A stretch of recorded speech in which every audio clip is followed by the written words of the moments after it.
Hello and welcome to my podcast. I'm Catherine, history teacher, true crime fanatic, and I've merged them into one.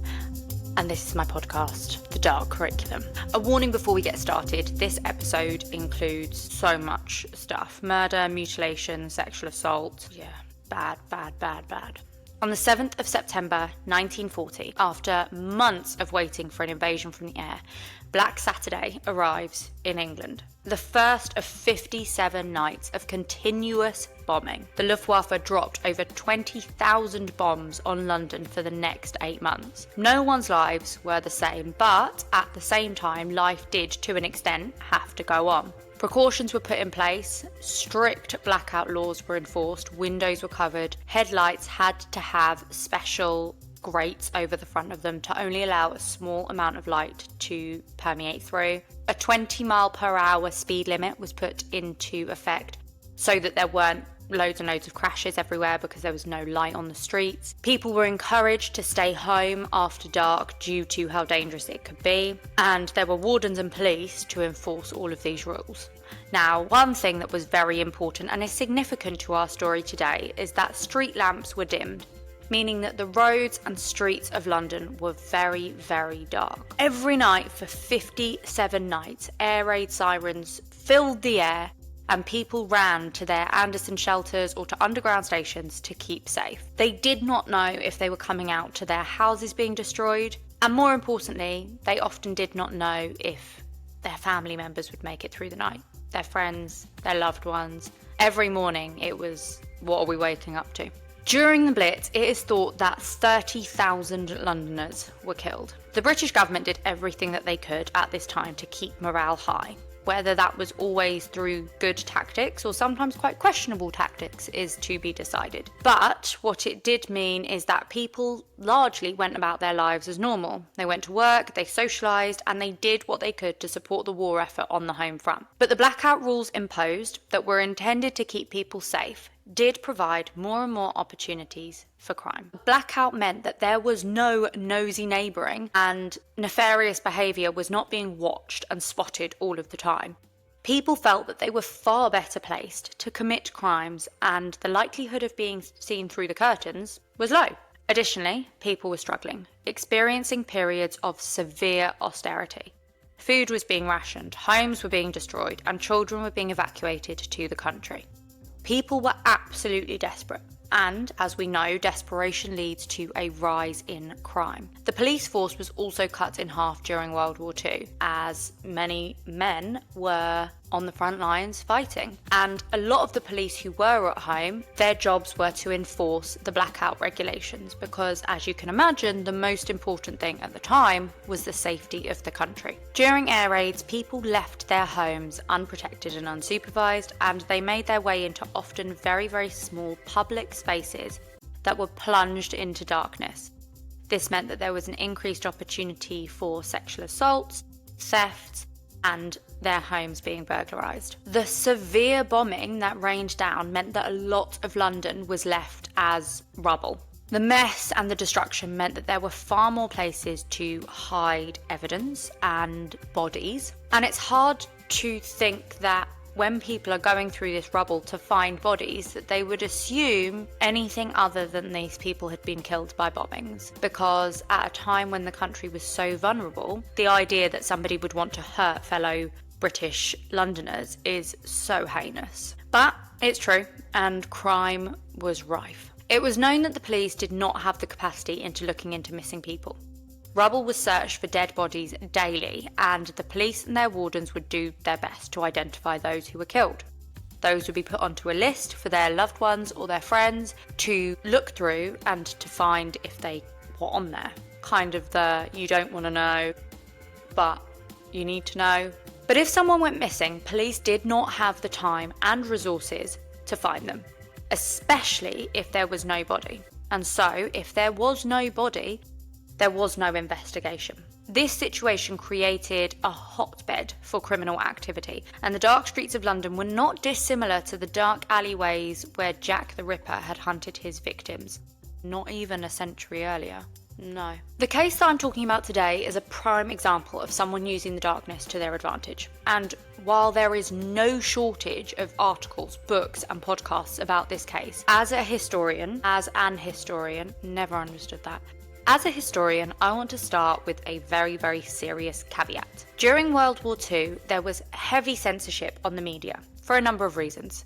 Anything that was to be published had to be approved by the MOI, the Ministry of Information. It could be stopped from going to publication because it was felt to negatively portray the British troops, not support the desired narrative from the government, or provide too much information to the enemy. However, in the case that I am talking about today, it is far more likely that censorship happened here to avoid damaging the morale of Londoners and creating more fear than there already was in the nighttime in London. As well as this, a freedom of information request has been put into the police, but unfortunately they responded that they did not have documentation on this case. Is that because it's an 83-year-old case, or is it because there was so much going on and a shortage of officers that meticulous record keeping was just not a priority? So we start our case on the 8th of February 1942, 6 months into the Blitz. Evelyn Hamilton has travelled from Newcastle upon Tyne to London to start her new life and career as an apprentice in Hornchurch Chemist's Shop, which is like a pharmacy, I think. Yeah. As well as to celebrate her 41st birthday. On this day, she was dropped to her hostel in Gloucester Place by Abraham Ash, a taxi driver, and she later left to go out to the local Lions Corner house for dinner. She does not return after her dinner. The following morning, on the 9th of February at 8 a.m, an electrician, Harold Batchelor, was on his way to work in the morning when he saw the torchlight. A lot of people would carry torches during the Blitz, for obvious reasons. And upon seeing the torchlight, he goes over and he discovers the body of a woman face up in the gutter in an air raid shelter. When the police arrived and were investigating, they realised that her handbag was missing and it had contained £80. This was not a small amount of money. In fact, it was believed to be her entire life savings. Its value today would be approximately £3,500, and it is likely that this money was what she had moved to London with to start her new life and put down roots. Bernard Spilsbury was the pathologist for the Home Office at the time, and in this case he had identified that her cause of death was manual strangulation. Despite the fact that her clothes had been torn and she was left partially exposed, Spilsbury doesn't think that she has been sexually assaulted. The police assumed that she's the victim of a robbery and that this is just a completely random attack. She knows no one in the city, she's only just moved there, and she's had all this money go missing. How would it be possible for her to have made any friends, let alone even enemies at this point? Only 24 hours later, on the 10th of February, aspiring actress and part-time sex worker Evelyn Oatley picked up a client and took them back to the flat she shared with another woman, Ivy Poole. Oatley had moved to London to follow the bright lights of stardom, but she soon realised that, especially with a war going on, this was not going to be enough to keep her afloat and keep her off the streets. Disposable income was a lot lower and people were not spending money on nights out as much, and so to become an actress during this time was going to be incredibly difficult. Sex work at this time was not illegal, and so a lot of women turned to sex work to support themselves and their families. During Blackout, sex workers would carry a torch or a lighter and shine it to attract potential clients. On this particular evening, she returned back to her flat, and her room was not 2 rooms, one for her and one for Ivy.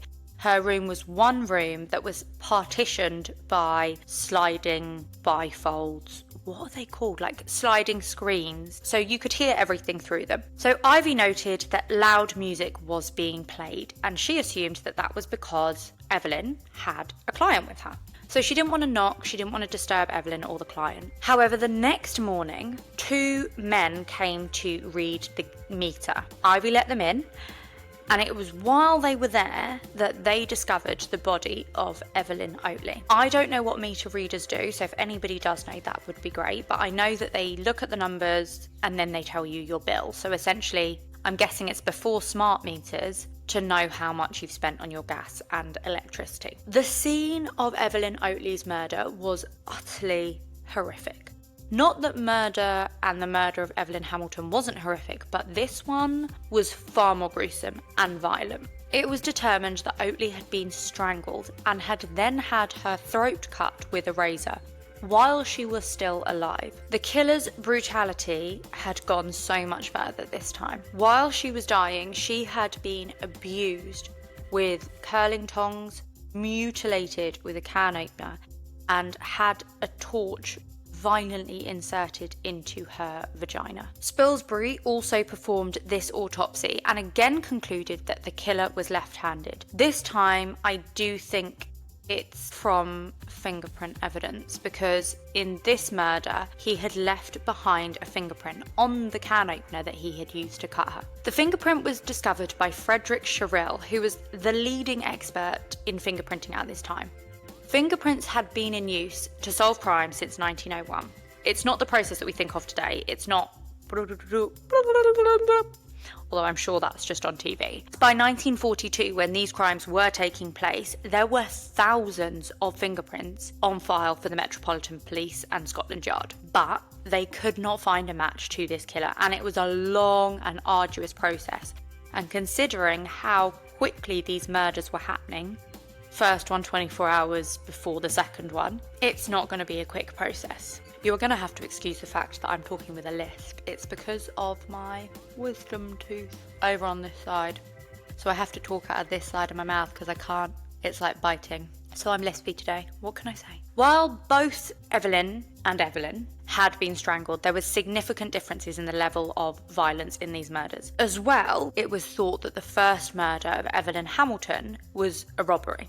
So the police don't immediately link the two together. DCI Ted Greeno, short for Edward Greeno, was a highly experienced officer. He was brought in from the murder squad on Scotland Yard to work on this case. However, despite his extensive experience with the police force, at this point he had actually only been investigating murders for the past 2 years. For the previous 18 of his career, he had been dealing with serious but not murder. The next victim was found only 24 hours later.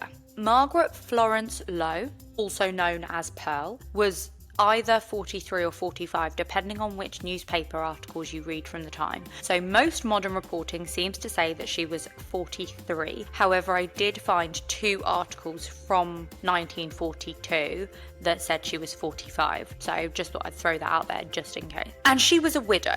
Margaret had been given the nickname The Lady for the way that she dressed and the way that she carried herself. She had turned to sex work and she would take clients back to her flat in Gosfield Street in Marylebone. On the morning of Wednesday 11th, Margaret's neighbours grew concerned that they hadn't seen her. Chief Sherrill was called into her flat in Gosfield Street, and Margaret's body was found dead with her back arched, and it appeared that she had died mid-scream. Spilsbury determined that she had been strangled to death, and it was believed that a silk stocking had been used as a ligature. Deep cuts were found on her thigh, and her abdomen had been cut so deeply that her organs were coming out. And these cuts had been made using a knife and a razor. A candlestick had been inserted, again very violently, into her vagina. The murder was very, very similar to that of Evelyn Oatley. And as had been noticed before, the fingerprints left on the candlestick indicated that the murderer was left-handed. The similarities between the second and third case were so similar that the police were now convinced that they were dealing with a serial killer. And they, on Thursday the 12th of February, Doris Jouanet, Jouannet, no idea how to say that name, Jouanet? It's like French. Doris Jouanet was a 32-year-old who also worked part-time as a sex worker. And on Thursday the 12th of February, she was murdered in her flat in Sussex Gardens. This flat she shared at the time with her husband, who was a 70-year-old hotelier, someone who owns a hotel. I would have thought that would have been quite good money. But anyway, it was said that she had been having a drink with a friend of hers just after 10 p.m, and she was planning to go and see a regular customer. But on the way there, she was approached by somebody else and she agreed to take that job, and they returned to her home. There is far less information on the victim, how she was found, who found her, and the injuries that she sustained. What was evident was that she had been killed by strangulation and her body had also been mutilated. I'm not entirely sure why there's a lot less evidence. I don't know if it's just this is the 4th murder in a series and therefore they didn't report on it. She was just another number. It seemed maybe to them like a repetitive story, but obviously her story is just as important. Looking at newspaper reports from the time, the discovery of a new body is just like an, oh look, there's a number 4, as opposed to giving detailed reports. But with the pathologist's findings, fingerprint evidence, and Greeno now being on the case, the investigation is well underway, and this murderer is being named the Blackout Ripper. There are a variation of the accounts of the following events and in what order the attacks happened, as some people say that these attacks took place before the final murder, but again, I would usually be reading court records, but in this case they have not been made public, and the Freedom of Information Act said there was nothing there. On Friday the 13th, Greta Haywood, a 32-year-old woman, is in a Piccadilly restaurant and is approached by a man who offers her £30 for sex. Again, huge amount of money. Some reports say that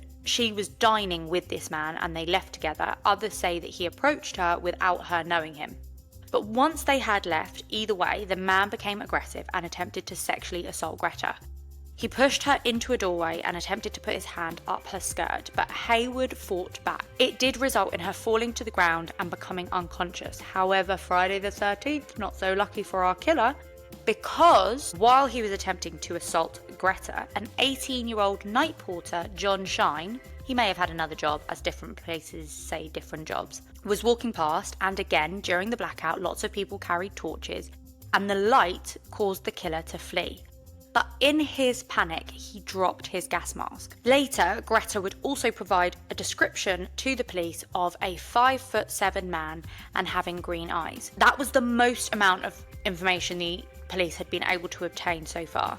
She also recognised that he was wearing a forage cap. Forage? Ooh. Forage cap. There were many different hats worn by the military, and it signified more than just that they were in the military. I am not an expert on this by any means, but I looked through the different type of hats that were worn during the war, and this one is specific to the RAF airmen.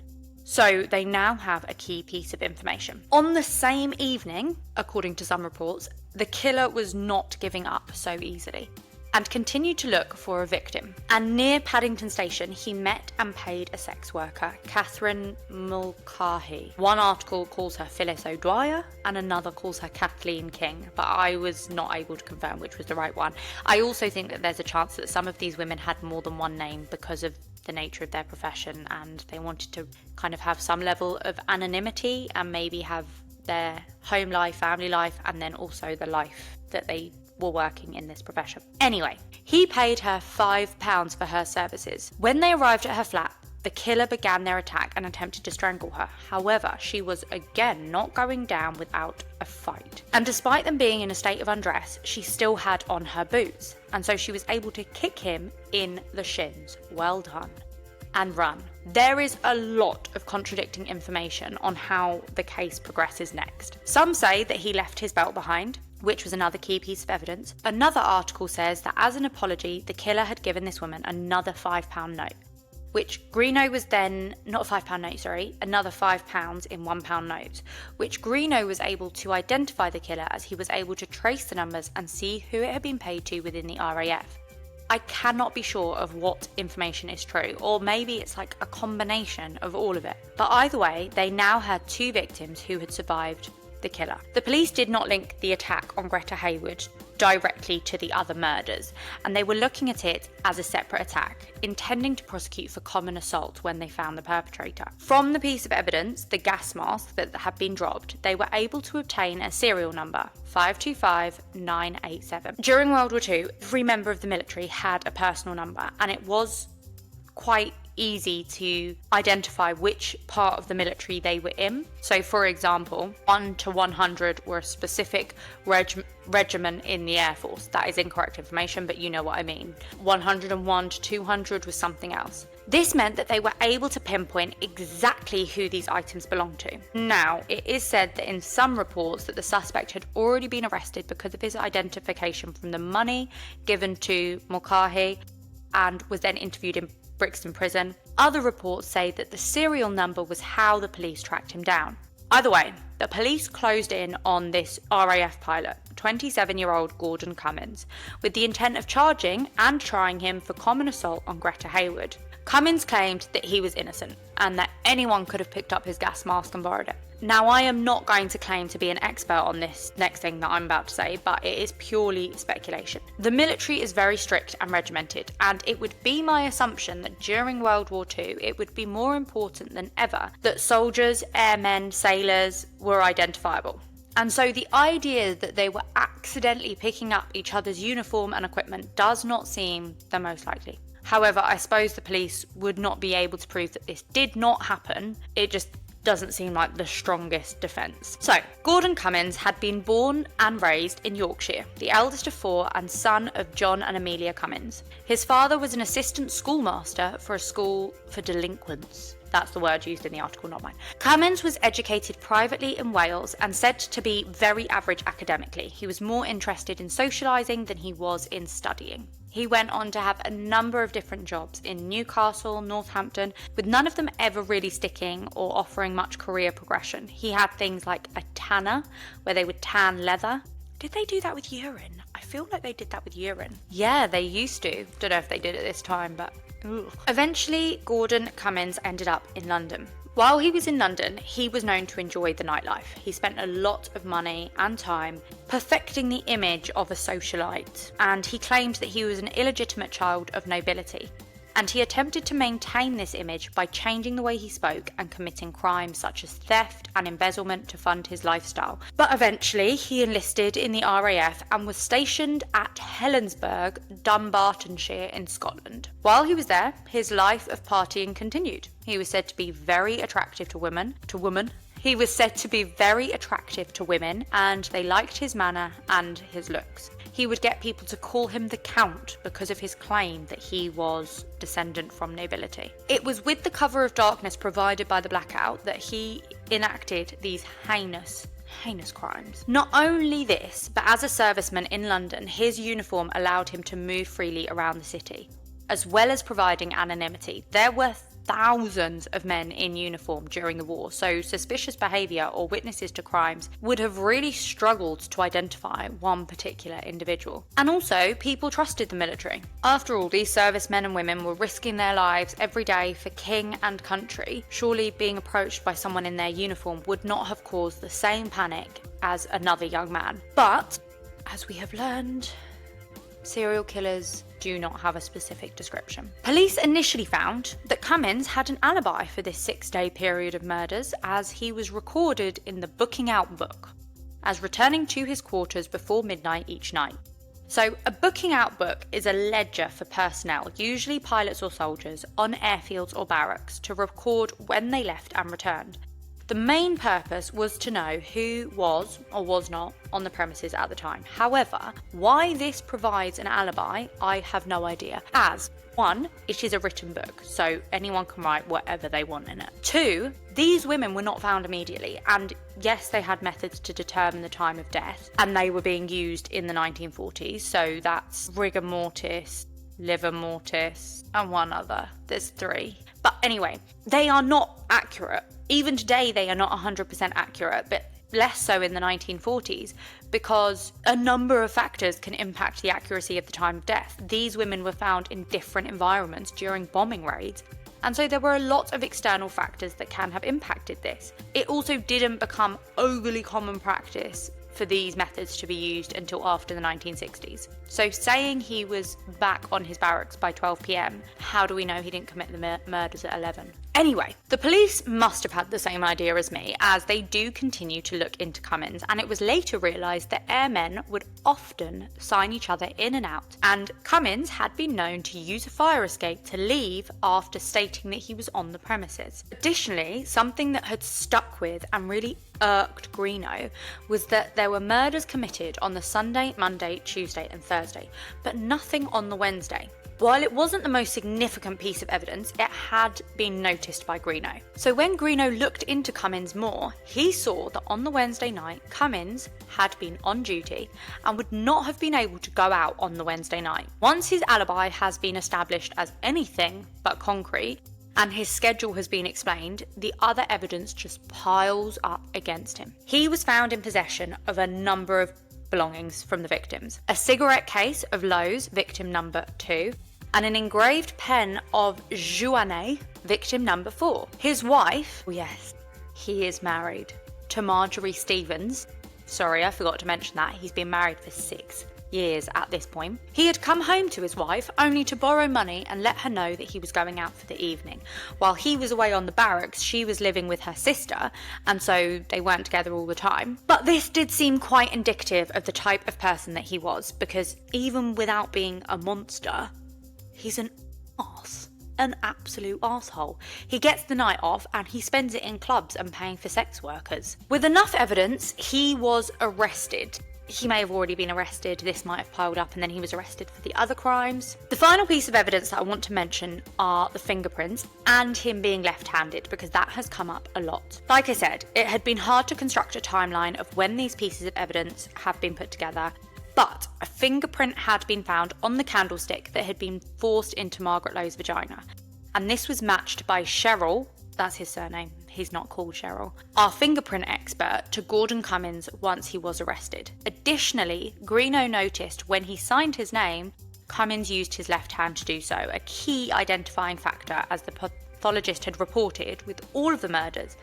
that he believed the suspect to be left-handed. On the 17th of February, only 11 days after his rampage had begun, he was held on remand and then brought to Bow Street Police Court to be charged with the murders of Evelyn Oatley, Margaret Florence Lowe, Doris Joanne, as well as the GBH of Greta Hayward. In newspapers, it was reported that there was a queue outside, specifically very well-dressed women. I don't know why that matters. Did like their fascination with true crime start early? Or was it a case of, oh my goodness, how can this seemingly handsome serviceman be responsible for this? He's not handsome, by the way. Just a month later, he was further charged with the murder of Evelyn Hamilton. In April of 1942, Cummins was brought before a court and was found guilty after only 35 minutes of deliberation by the jury. Mr. Justice Asquith, the judge, sentenced him to death. Despite being charged for the 4 murders and a count of GBH, he was only found guilty of the murder of Evelyn Oatley. So, at this time, in England and in Wales, if you are found guilty of murder, you are automatically sentenced to death. So, that meant that the prosecutors did not need to fight multiple cases and would often present only the strongest case that was most likely to get a conviction. A number of laws then come about between 1957 and 1967. The Homicide Act categorised murder, the end of the death penalty, and the Criminal Justice Act that allowed for juries to hear the case for multiple offences as long as they are somewhat linked. So only being tried for the one case does allow for more efficient court hearings, but once there was the option for multiple sentences due to the abolishment of the death penalty, it became more important for multiple cases to be heard. As well as that, the practice of only hearing one case with the highest chance of conviction means that lots of victims and their families never get given their day in court and see the perpetrator convicted for what they've done for them personally. Even if he's dead, you still want it. You know, he did this. Gordon Cummins was hanged in Wandsworth Prison on the 25th of June, 1943. 21 years before the final hanging in the UK. But was he a spree killer or a serial killer? A spree killer is somebody who commits multiple murders in a short period of time. So essentially, based on just these 4 crimes alone, Gordon Cummins was a spree killer. However, it is thrown into question because there is a possibility that he had murdered 2 other women the previous year. October the 13th, a 19-year-old was strangled and her house was bombed after the murder. October the 17th, in Regent's Park, Edith Eleanora Humphreys, 48, was bludgeoned, attempted to be strangled, and then had her throat slashed, and she was stabbed once in the head. She was found by investigators alive, but she later died of her injuries. Some of her jewellery had also been stolen. Additionally, while he was posted in Wiltshire, 3 separate attacks were reported nearby in Bath. They were able to say that he was an airman, but they could not provide a more detailed description of his looks. It wasn't proven that these attacks were carried out by Cummins, but it is hard to miss the similarities, as these women stated that they had been strangled, had attempted to remove their clothing, and he was a member of the RAF. What we can say for certain is that he was dead, thankfully, a despicable, misogynistic human being. I was also actually really impressed with the police in this case. It's often that we hear that they don't care if the victims are sex workers, but in this instance, they have done the work. That could very well have been because the public had enough fear to deal with, and politically it was important to keep morale high with, the Blitz spirit and all that. But either way, the rapidity that they worked on this case and the number of experts who were brought in to work on the case shows that it was not dismissed, as often happens in situations like this, especially with the strain that was already on the police force in London at the time. Finally, it feels absolutely disgusting that at a time of such hardship and difficulty, someone was further abusing their power and the fear and the darkness that had been created by the war. So that's Gordon Cummins, the disgusting human that was. I hope you enjoyed my episode. Please like, share, subscribe, do whatever you've got to do. Come and comment and say hi. Tell me about a specific period of history you want to talk about. We're going to try and branch out and do some more weird and wacky and wonderful ones. Who knows? Bye!